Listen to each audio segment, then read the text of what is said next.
Hello students, आप सभी का बालाजी स्टडी पर स्वागत है। आप सभी को गुड इवनिंग। तो हम लोग सीख रहे थे, कल हम लोगों ने सीखा इंट्रोडक्शन का पार्ट 1।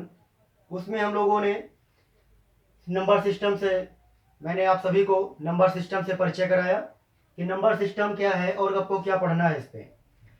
आज भी थोड़ा सा परिचय कल बाकी रह गया था, शेष रह गया था, जो कि आप जो शेष परिचय रह गया है वो आज करेंगे आप लोग। तो आप सब सही होंगे, मस्त होंगे। तो कॉपी और पेन आप लोग निकालिए और अपने कॉन्सेप्ट को क्लियर करिए। तो आज स्टार्ट करते हैं नंबर सिस्टम का सेकेंड पार्ट।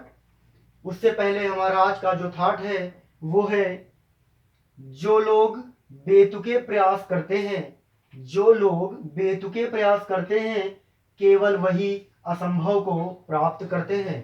यानी जो लोग निरंतर प्रयास करते हैं, जो लोग कंटिन्यूअस अपनी सफलता के पीछे लगे रहते हैं, उन्हीं को सफलता मिलती है। ठीक है। तो मेरा कहने का मतलब ये है कि आप सभी अपने लक्ष्य को पाने के लिए निरंतर प्रयास करते रहिए, आपको अपना लक्ष्य जरूर मिलेगा। तो स्टार्ट करते हैं। कल हम लोगों ने सीखा, आज सीखने वाले हैं सम संख्याएं क्या होती हैं। तो बिल्कुल आप लोगों को आता होगा कि सम संख्याएं क्या होती हैं।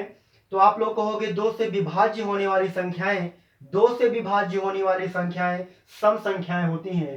तो आपकी जो डिफिनीशन है, परिभाषा है, ये बिल्कुल सत्य है, इसमें कोई ऐसा पॉइंट नहीं है जो गलत हो।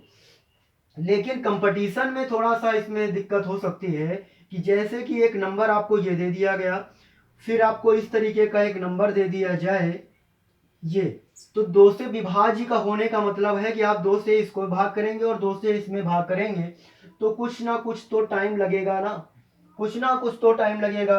और कंपटीशन कहता है कि टाइम नहीं होना चाहिए, उस कंपटीशन के पास टाइम नहीं है। यानी अगर आप कंपटीशन कर रहे हैं तो आपके पास टाइम नहीं है भाई, टाइम नहीं है ना, तभी तो आप कंपटीशन है। कंपटीशन का मतलब ही है कि टाइम नहीं है, बिल्कुल टाइम नहीं है। तो ये परिभाषा बिल्कुल सही है, लेकिन ये यहाँ पे थोड़ा सा सही बैठती नहीं है आपके कंपटीशन में। तो मैं ये कह सकता हूँ, यहाँ पे आप लोग डिफिनीशन नोट करिए कि ऐसी संख्या ऐसी संख्या जिसका इकाई का अंक या अंतिम अंक को ही इकाई अंक बोला जाता है। तो ऐसी संख्या जिसका अंतिम अंक या इकाई का अंक में कौन कौन से अंक आने चाहिए, 0, 2, 4, 6 और 8। यदि किसी भी संख्या के अंत में या इकाई का अंक 0 है, 2 है, 4 है, 6 है और 8 है, तो वो संख्या इवन नंबर यानी सम संख्या कहलाएगी। तो देखो भाई, अब हमको यहाँ पे डिवाइड नहीं करना पड़ेगा, मैं ऐसे ही बता दूंगा कि ये संख्या सम है या फिर क्या हो सकती है, विषम संख्या भी तो हो सकती है, क्योंकि इसका दूसरा है विषम संख्या। अब हम लोग यहाँ पे सीखेंगे विषम संख्याएं, तो भी सीखना है। तो यहीं से ये बात क्लियर कर ली जाए, ऑड नंबर जिसको बोलते हैं हम लोग। तो देखो 2 आ गया और संख्या के अंत में 2 आया, इसलिए ये संख्या सम हो गई, सम संख्या हो गई भाई।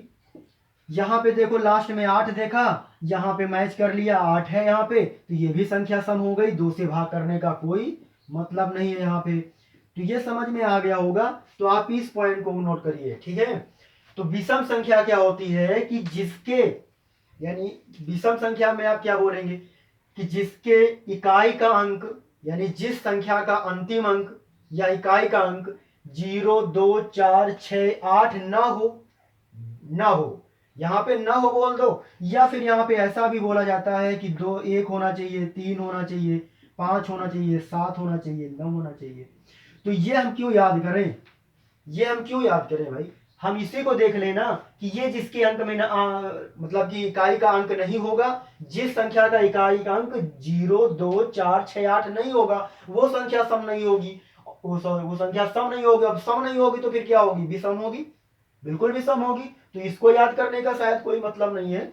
जैसे कि एक एग्जांपल मैं आपको दूं यहाँ पे इस तरीके से, तो ये संख्या 2, तो क्या 9 यहाँ पे इकाई का अंक है या अंतिम अंक है, तो यहाँ पे देखो 9 कहीं पे आपको दिखाई दे रहा है, तो सर बोलेंगे आप लोग कि नहीं दिखाई दे रहा है सर, 9 यहाँ पे नहीं दिखाई दे रहा है, तो संख्या कैसी हो जाएगी, विषम हो जाएगी, यानी ऑड नंबर से कहलाएगा। ठीक है, संख्या कैसी हो जाएगी, विषम हो जाएगी। इसी तरीके से कोई एक एग्जाम्पल और ले लेते हैं। यहाँ पे आपका इकाई अंक जो अंतिम अंक है वो 7 है, तो क्या यहाँ पे आपको 7 दिखाई दे रहा है कहीं पे? नहीं दिखाई दे रहा है। अगर दिखाई देता तो सम हो जाती, लेकिन नहीं दिखाई दे रहा है तो क्या हो जाएगी, विषम हो जाएगी। तो ये संख्या भी क्या हो जाएगी, विषम हो जाएगी। तो बिल्कुल समझ में आया होगा। नेक्स्ट आगे चल रहे हैं और सीखिएगा। सम संख्या और विषम संख्या के विषय में सीख चुके हैं। एक प्रश्न यहां से बन के आता है कि सबसे छोटी विषम संख्या बताइए। सबसे छोटी विषम संख्या बताइए क्या होती है। तो ये प्रश्न जब आपके पास आएगा कि सबसे छोटी विषम संख्या, ठीक है, और सबसे छोटी सम संख्या क्या होगी, तो और ये भी प्रश्न आएगा कि अभाज्य और भाज्य, तो मैं उसको पढ़ा ही रहा हूं, भाज्य अभाज्य भी। तो यहाँ पे आप कह सकते हैं, और यहाँ से मैंने बताया है कि 0, 2, 4। अब सबसे छोटी धनात्मक सम संख्या कौन सी होगी? सबसे छोटी यहाँ से 0, 2, 4, 6 और 8। आपसे प्रश्न आएगा कि सबसे छोटी धनात्मक सम संख्या कौन सी होगी, तो बताइए कि आपका आंसर, ज्यादातर लोगों का आंसर 0 हो सकता है। ज्यादातर लोगों का आंसर 0 हो सकता है और करेक्ट हो सकता है आंसर, लेकिन ये बिल्कुल रॉन्ग आंसर है, क्योंकि धनात्मक पूछ लिया गया है भाई। और 0 ना ही धनात्मक होता है और ना ही ऋणात्मक मान में होता है। नंबर सिस्टम अभी कल मैंने आपको बताया, हर एक कॉन्सेप्ट में आपका क्लियर करा रहा हूं कि वास्तविक संख्याएं कौन सी होती हैं भाई, क्योंकि मैंने 0 को वहां पे ना पे प्लस में लिया और ना ही माइनस में। नंबर सिस्टम मैंने बताया कि जो संख्या रेखा में प्रयोग की जाती हैं संख्याएं, उनको वास्तविक संख्या बोलते हैं। यानी संख्या रेखा में प्रयोग की जाने वाली जो संख्याएं हैं उनको क्या बोलते हैं, वास्तविक संख्याएं। तो मैंने इधर क्या किया था, +1, +2, +3, इधर -1, -2 और -3, ये मैंने कल आपको सिखाया। तो यहाँ पे 0 को मैंने प्लस या माइनस बोला था, नहीं बोला था ना। तो जब नहीं बोला था तो यही तो मैंने कॉन्सेप्ट क्लियर करा दिया आपका। यानी यहां से प्रश्न बन के आ गया, देखो तुरंत प्रश्न बन के आया कि सबसे छोटी धनात्मक सम संख्या बताइए। तो सर सबसे छोटी धनात्मक सम संख्या कितनी होती है, 2 होती है। कोई कंफ्यूजन नहीं यहाँ पे। सबसे छोटी धनात्मक सम संख्या कौन सी होती है, 2 होती है। ठीक है, आगे चलते हैं, हम लोग सीखते हैं। आप लोग नोट्स बनाते रहिएगा, ठीक है, नोट्स बनाते रहिए, हर एक कॉन्सेप्ट क्लियर हो जाएगा यहाँ से। अब थोड़ा सा यहाँ पे सीखेंगे हम लोग गुणनखंड क्या होता है, फैक्टर्स। गुणनखंड क्या होता है, फैक्टर्स। ये छोटी छोटी बातें हैं जो कि आपके बड़े बड़े प्रश्नों को छोटा सा बनाने में सहायता प्रदान करेंगी। तो देखिए जरा इनको, क्या है, फैक्टर्स बोले जाते हैं। गुणनखंड फैक्टर किसको बोलते हैं, जरा देखो। जैसे कि मैंने कोई एक एग्जांपल यहाँ पे ले लिया, ये जैसे कोई एक संख्या ले ली 12, कोई एक संख्या ले ली 12, तो इसके फैक्टर्स क्या हो सकते हैं, इसके फैक्टर्स जो होंगे, इसके फैक्टर्स 1 हो सकता है, इसका फैक्टर यानी गुणनखंड इसका 1 हो सकता है, इसका गुणनखंड 2 भी हो सकता है, इसका गुणनखंड 3 भी हो सकता है, इसका गुणनखंड 4 भी हो सकता है, इसका गुणनखंड 6 भी हो सकता है, और वो संख्या स्वयं यानी 12 भी हो सकती है। तो ये इसके क्या हो गए सर, फैक्टर्स हो गए। समझ में आया, यानी गुणनखंड हो गए। जो गुणनखंड का मीन्स ये है कि वो संख्या किन किन से डिविजिबल हो जाएगी, यानी विभाजित हो जाएगी, पूर्णतया विभाजित हो जाएगी जो संख्या। जैसे कि मैं यहाँ पे एक एग्जांपल ले लूँ, और जैसे कि एक संख्या यहाँ पे मैं 24 ले लेता हूँ। तो 24 जो है किस किस नंबर से विभाजित हो जाएगी, कौन कौन से अंकों से विभाजित हो जाएगी, तो उनको हम बोलेंगे गुणनखंड। तो जैसे ये 24 है, ये 1 से विभाजित हो सकता है, 24 जो है 2 से विभाजित हो सकता है, 24 जो है 3 से विभाजित हो सकता है, 24 जो है वो 4 से विभाजित हो सकता है, 24 जो है वो 6 से विभाजित हो सकता है, और 24 जो है वो 8 से विभाजित हो सकता है, 24 12 से विभाजित हो सकता है, 24 से विभाजित हो सकता है। तो इस तरीके से बहुत सारे नंबर्स हैं, तो ये इसके फैक्टर्स कहलाएंगे। क्या कहलाएंगे, फैक्टर्स कहलाएंगे। तो बिल्कुल समझ में आया होगा, और नोट्स बना लीजिए आप लोग, ठीक है, नोट्स बना लीजिए कि पेपर हो तो एक बार देखिए और अपना पेपर अच्छे से दीजिए। अब इसके बाद बात करने वाले हैं हम लोग मल्टीपल। मल्टीपल क्या होता है, मल्टीपल में मैं जैसे आपसे पूछूं 8 का मल्टीपल बोलो क्या होता है, तो सर 8 का तो 16 भी हो सकता है। अब मल्टीपल करना है, गुणज बताना है, आता है ना पेपर में, इसके गुणज इतने हैं, या इसके फैक्टर गुणनखंड इतने हैं। अभी संख्या पद्धति में क्वेश्चन करोगे तो ये सब लैंग्वेज वहां पे मिलेंगी, आपको फिर दिक्कत होगी कि सर ये गुणनखंड क्या बोल रहा है, गुणज क्या बोल रहा है, तो इसलिए मैं सिखा रहा हूँ इस सबको। सीखिए 16 हो जाएगा, 32 हो जाएगा, इस तरीके से 32 भी तो हो जाएगा। तो 16 8 8 का ये गुणज हो जाएगा, ये 8 का गुणज है, ठीक है, तो ये गुणज हो जाएगा इस तरीके से। तो यहाँ पे 24 भी तो हो सकता है और ये 32 भी हो जाएगा। इस तरीके से ये इसके क्या हो जाएंगे, आपके गुणज कहलाएंगे। क्या कहलाएंगे, गुणज कहलाएंगे। तो आगे चलेंगे और सीख रहे हैं भाज्य और अभाज्य संख्याएं। ये आप सभी को समझ में आ गया होगा। संख्या, अभाज्य संख्या, प्राइम नंबर्स। तो अभाज्य संख्या क्या होती है, अभाज्य संख्या होती है कि वह संख्या जिसके केवल दो ही गुणनखंड हो, जिसके केवल दो ही गुणनखंड हो, वह संख्या अभाज्य संख्या कहलाती है। यानी वो संख्या कौन सी संख्या होती है, अभाज्य संख्या होती है। दो ही अभाज्य गुणनखंड होने का मतलब ये है कि मैं जैसे एग्जांपल ले लूं यहाँ पे 17, यानी इसको हम ऐसा ही बोल सकते हैं कि एक ऐसी संख्या जो एक से विभाजित हो या फिर स्वयं से विभाजित हो, तो वो संख्या क्या कहलाएगी, प्राइम नंबर यानी अभाज्य संख्या कहलाएगी। जैसे कि मैं 60 यहाँ पे 17 एक एग्जाम्पल लिया हूं, तो ये एक से विभाजित हो जाएगी और 17 स्वयं यानी से विभाजित हो जाएगी। मैं यहाँ पे 23 अगर एग्जाम्पल लूं, तो ये 23 जो है ये 1 से विभाजित हो सकती है, यानी प्रत्येक संख्या 1 से विभाजित होती है, तो ये 1 से हो सकती है और ये 23 से, अगर किसी भी नंबर से विभाजित नहीं हो जाएगी। तो ये ऐसी संख्याएं जो होती हैं वो आपकी क्या कहलाएंगी, अभाज्य संख्या कहलाएंगी। तो अब हम सीखेंगे भाज्य संख्या। तो भाज्य संख्या क्या होती है, अब इसके बात करने हैं। अब सीखेंगे भाज्य संख्या क्या होती है।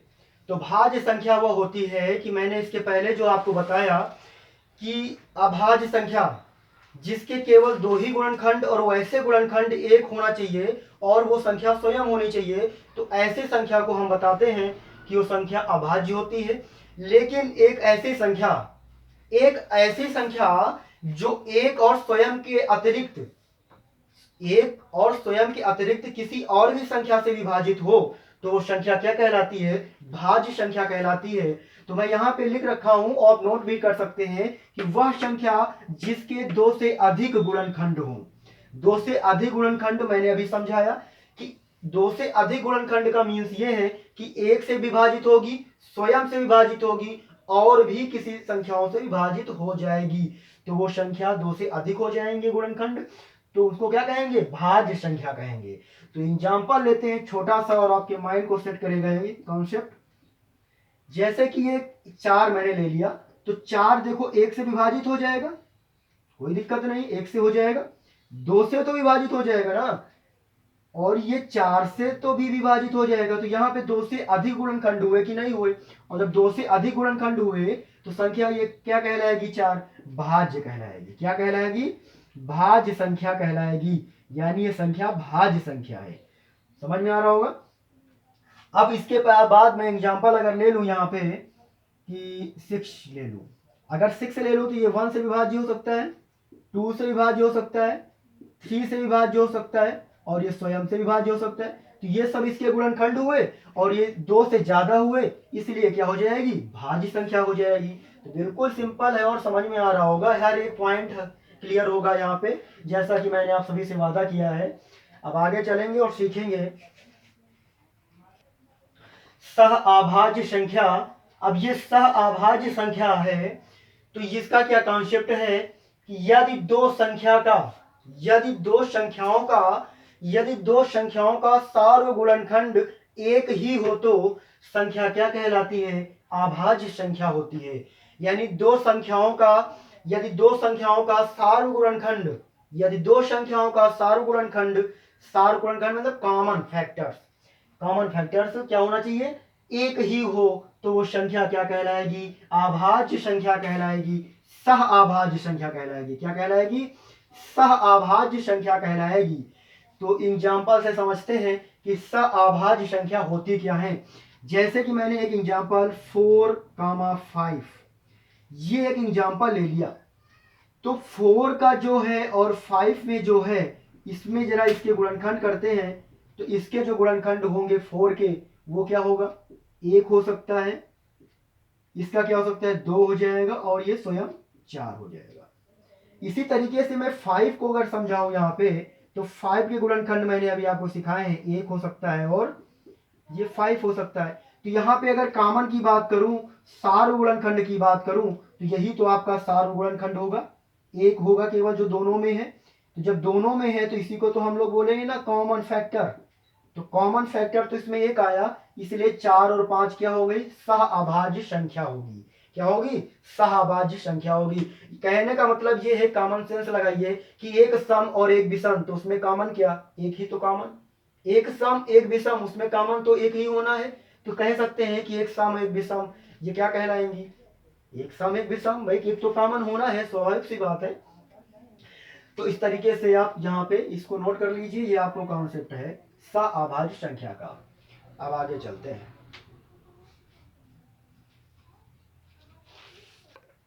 तो हम लोग सहअभाज्य संख्या सीख चुके हैं, अब सीखने वाले हैं कुछ अलग कॉन्सेप्ट, जैसे कि इंटरनेशनल नंबर्स होते हैं, जहां पे हमारा चलता है ट्रिलियन बिलियन चलता है, जो कि आपका इसमें कोई यूज नहीं है, इकाई दहाई का यूज आता है और प्रश्न भी आते हैं।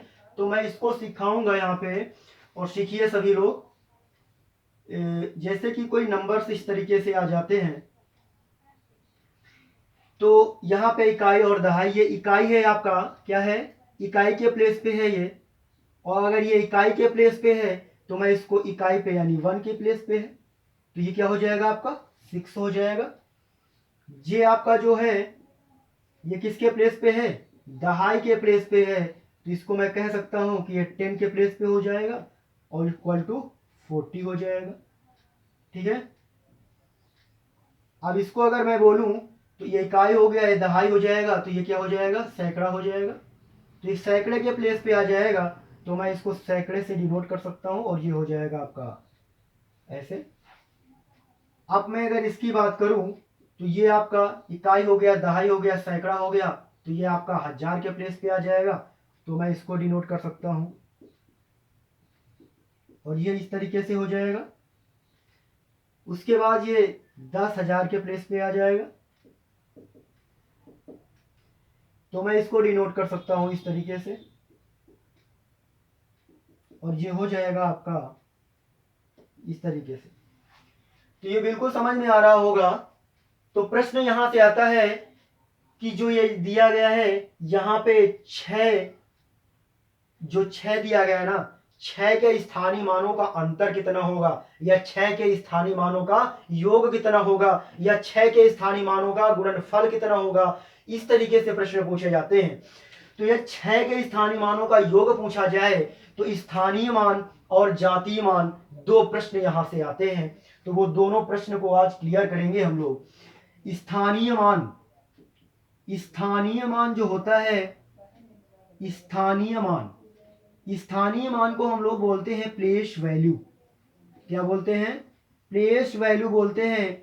और यहां से ही एक प्रश्न आएगा आपके पास जातीय मान, जातीय मान आएगा, जिसको हम लोग बोलेंगे फेस वैल्यू। तो 2 प्रश्न यहां से आपके पेपर में आ सकते हैं।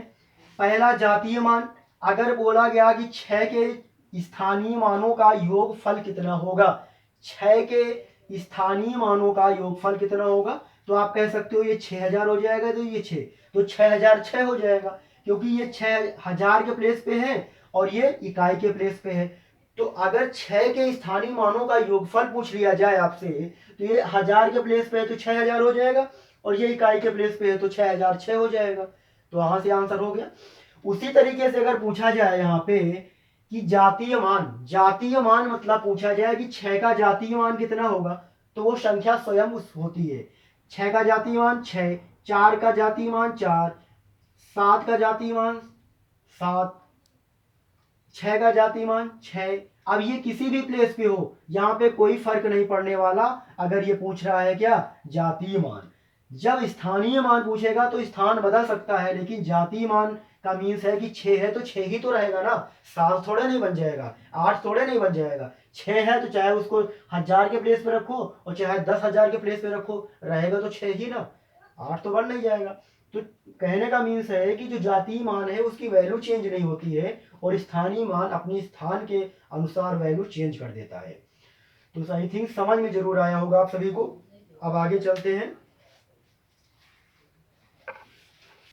अब मैं अगर आपसे पूछूं, आप सभी से अगर मैं पूछूं कि एक अंकों की संख्याएं कितनी होती हैं, एक अंकों की संख्याएं कितनी होती हैं, तो आप सभी का जवाब है कि सर एक अंकों की संख्या तो एक भी हो सकती है, 2 भी है, 3 भी है, 4 भी है, 5 है, 6 है, 7 है, 8 है और 9 है।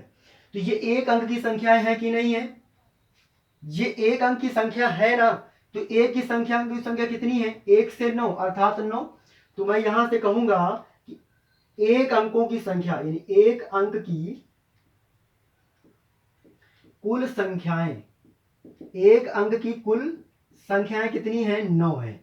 कॉन्सेप्ट क्लियर हो रहा है? सर समझिएगा बात को, मैं क्या बताना चाह रहा हूं। तो एक अंक की संख्या कितनी है? 9 है। तो अब मैं अगर यहां से पूछूं कि दो अंक की कुल संख्याएं कितनी है, दो अंकों की, एक अंक की, ठीक है, एक अंक की कितनी संख्या है? यहां पे एक अंक की कुल संख्याएं 9 होती हैं। ये यहां से यहां तक एक अंक की कुल संख्याएं कितनी होती है? 9। तो दो अंकों की कुल 9 संख्याएं कितनी होंगी? यानी दो अंकों की कुल संख्याएं कितनी होने वाली है? तो दो अंकों की जो संख्याएं होती हैं वो स्टार्ट कहां से होंगी? 9 के बाद 10 से। यहां से दो अंकों की संख्या स्टार्ट होती है और खत्म कहां से हो जाएंगी? यानी इंड कहां से होगी? 99 से। तो यानी जो दो अंकों की संख्याएं होती हैं वो 99 तो हैं, लेकिन समझिएगा यहां पे 99 में 1 से 9 तक तो एक अंक आते हैं, तो उसको हम घटा दें अगर इसमें, तो दो अंकों की संख्या मिल जाएगी। वो कितनी होगी? 90 होगी। कितनी होगी? 90 होगी। देखो 1 से 99 में कितनी संख्या है? 99 संख्या है, जिनमें से 1 से 99 में 1 से 9 तक तो एक संख्या थी ना, एक अंकों की संख्या थी। तो 1 से 9 तक अगर घटा देंगे तो केवल दो दो अंकों की बचेंगी, क्योंकि उसके बाद 10, 11, 12 और 99 तक दो दो अंक चलेंगे। तो एक अंक वाले हमने घटा दिए 99 में, तो दो अंक वाले निकल आए। तो दो अंक वाले जो निकले वो 90 आ गया। कॉन्सेप्ट क्लियर हो जाएगा अभी। अब तीन अंकों की कुल कितनी संख्याएं होती हैं? तो तीन अंकों की कुल संख्या अगर आपसे पूछे तो आप बताओगे ये, तो इसमें दो अंकों वाली घटा दीजिए तो तीन अंक वाली निकल जाए, क्योंकि इस जो 999 आपने लिख रखा है इसमें एक अंक की संख्या है और दो अंक की संख्या है और तीन अंक की भी संख्या है।